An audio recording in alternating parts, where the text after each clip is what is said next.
Hello, welcome to the Stockyard Industrial Lead. I'm Eric Miller, and today I'm going to show you an example of how to repower a GP locomotive in HO scale with Kato parts. So there's a number of ways to do this again, and there's a number of locomotives that you can start with. An Athearn or a Proto 2000 might be a couple of options.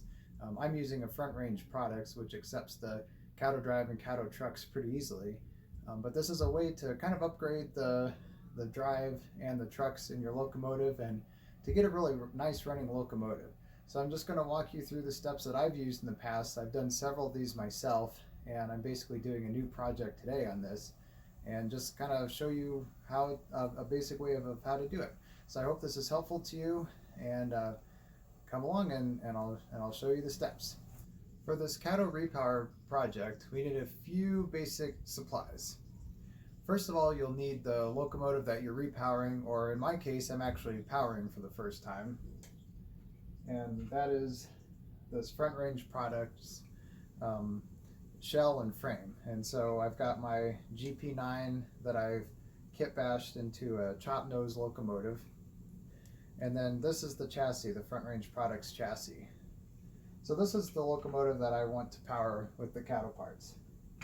And then you need a donor locomotive for Kato parts. Now, I've done repowerings in the past where I've used like a drive that I bought directly from KatoUSA.com, which is a pretty good source. But for this one, what I'm using is a Stewart F-unit. And you can find these on eBay. You can usually get them with shipping for $50 or less. So they're pretty good because what you get is basically the Kato drive and the trucks. And the drive is usually around $30–35, and then the trucks are usually around $25 each if you buy them direct from Kato. So this is a pretty good deal. Now you want to be careful if you're buying this on eBay. You want to make sure you're getting a Kato powered unit and not, like Stewart powered or something like that. And the easiest way to tell, if you look closely, the trucks will say Kato made in Japan. So this is the Stewart F unit with the Kato drive and trucks that I'm going to use to power this Jeep. But like I said, you can use this technique to repower an Athearn, such as I've done it with an Athearn Jeep 38. I've done it with an Athearn CF7. A CF7 is really good because this fits really well in a CF7 because it's essentially an F unit. You can also use it to repower any number of Proto 2000s, like Jeep 7, Jeep 9s are the easiest. Jeep 20s, Jeep 30s are also fairly easy, but a little bit harder just because of the length of the drive shafts inside, which I'll show you. But those are some of the things. So now that we've got our stuff, I'll show you how to take this apart and get the guts out of this F unit and into our Jeep. So now that we've got our model locomotive and our donor Kato parts, let's get started. You can see here I need some simple tools. Flathead screwdrivers are really helpful for this, as are some basic tweezers. So with the F unit, basically what you want to do is kind of spread the shell apart and just drop out the chassis. Now the hard part with this is, and I'm gonna remove the shell because I'm not gonna need this for a little bit. We're just gonna deal with the chassis here. The hard part about this is the Stewart has a huge weight that's all around the drive here in the trucks, so it's really hard to get out. But once we get it out, I shouldn't say really hard. It's just a little trying. But you'll see it's simple enough. So let's start by unscrewing this little board up here, which basically is a way to power the unit. These screws are coming off the plastic parts that hold the drive together, as you'll see when we get this off. And then you'll want to carefully pull these off. These are the pickup wires that come from the trucks, and they should just pull right off the end of this. Okay, and then the last part is these little tabs here that are connected to the drive. We'll just kind of pull these off too.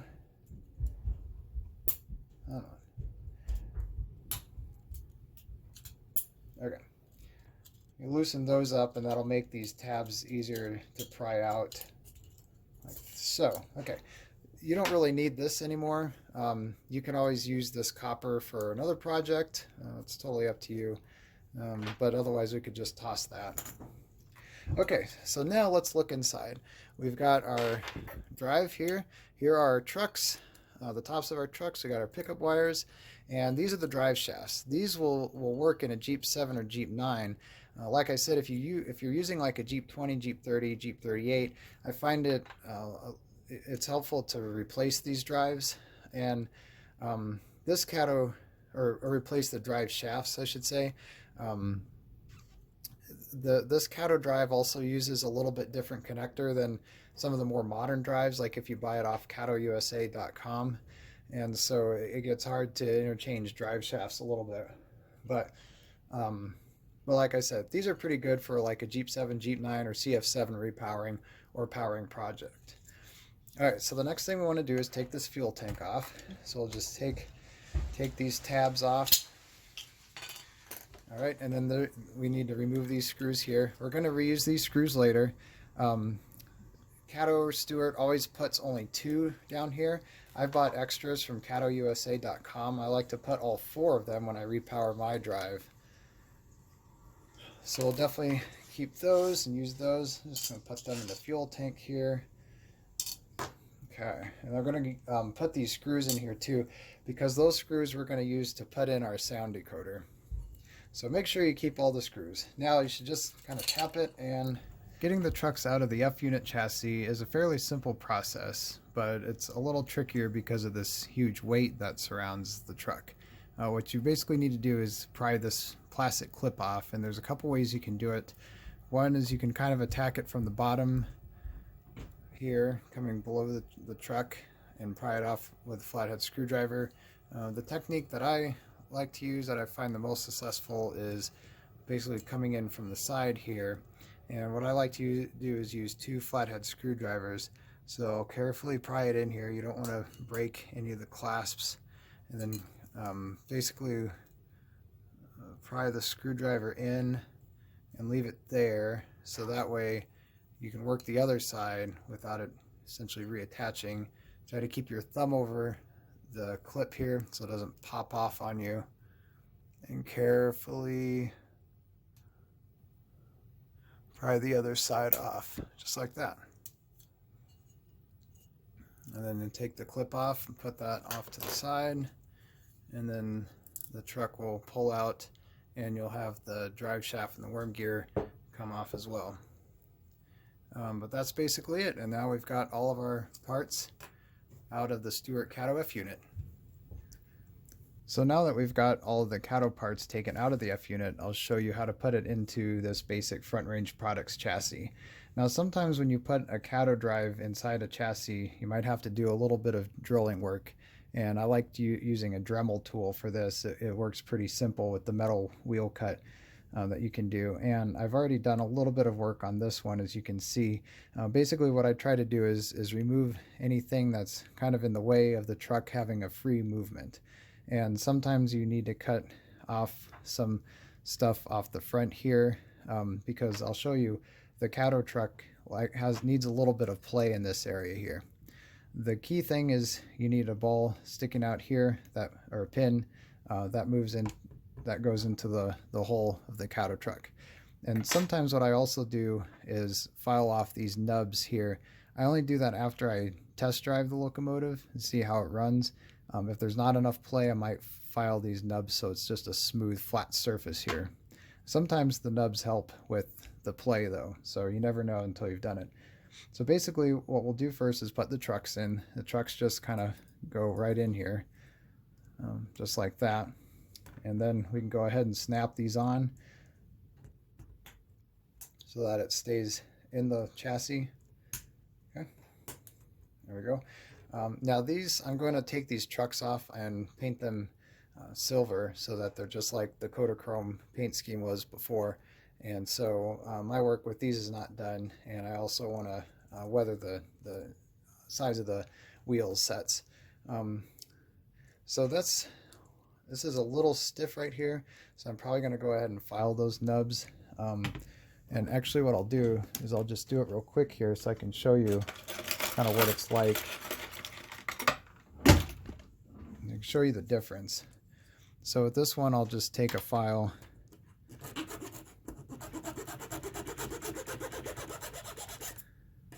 Like I said, usually I like to test drive, but I can just tell without even test driving that it's going to be a little tough. So just filed that off. Now let's put this one on and I'll show you what the difference is. Let's make sure our worm gear is in there. Okay, and we'll put the clip on. Okay, now look at the difference. See the play there as compared to that? Very stiff, more play. This will help with your switches and turnouts and sharper curves. This one, it's probably a recipe for derailment. So I'm going to go ahead and fix that one before I finish this locomotive. I'll do that later. For the drive, essentially should just drop right in. These drives usually go in without having, like I said, without having to do much. If you find that it's not sitting in there all the way down, you might have to break out your Dremel tool. What I'll do is kind of mark, maybe with a Sharpie, where I want to drill it out a little bit. On this one, you can tell I've drilled it out just a little here. See where that mark is with my Dremel? Right there is where I had to drill it out just a little bit. So it won't make your project go that much longer, but that's essentially what you should look like, or what it should look like when you're done. Now the final step, let's just pull this out, is to put your drive shafts in.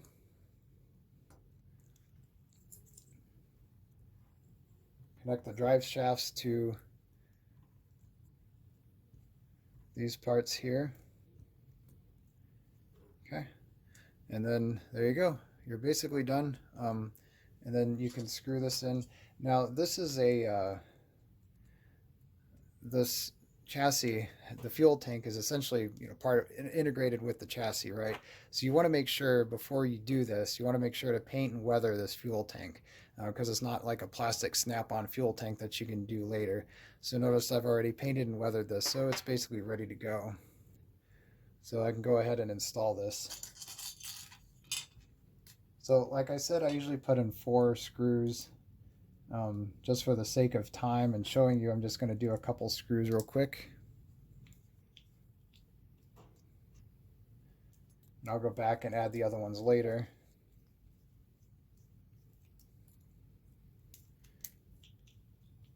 Okay, so there's our drive sitting in there nicely, so you're not falling out.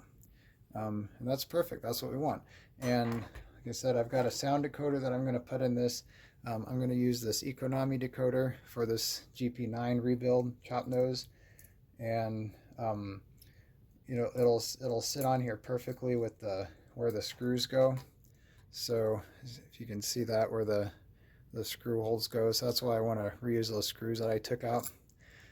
For this part, what I like to do is I like to solder a wire on these tabs, and then that way I can put them on the motor positive and negative tabs.